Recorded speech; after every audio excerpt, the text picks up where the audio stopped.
আজ সকালের দিকে গেছিলাম একটু বাজারের দিকে। আমার খেয়ালই নেই যে আজকে রবিবার, কারণ শিবু বাড়িতে নেই, একটু বাইরে গেছে।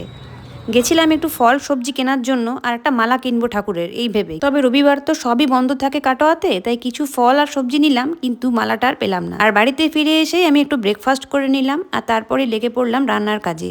যখন বাড়িতে কেউ থাকে না তখন আর রান্না করতে একদমই ইচ্ছে করে না, কিন্তু ইচ্ছে না করলে কি হবে, খেতে তো হবে। আর রান্না করতে করতে একটা জিনিস আমার মাথায় এলো, যে আমরা কিন্তু প্রত্যেকে আসলে একাই পৃথিবীতে, একাই তো এসেছি, আবার একাই চলে যাব।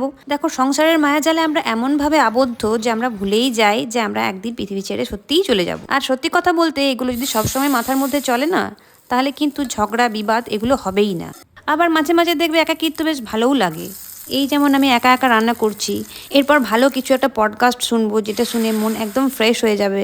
আর অবসর টাইমগুলোতে কিছু শেখার চেষ্টা করছি।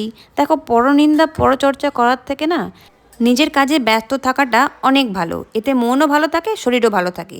তো আজকে এ পর্যন্তই, দেখা হবে পরের ব্লগে। টাটা।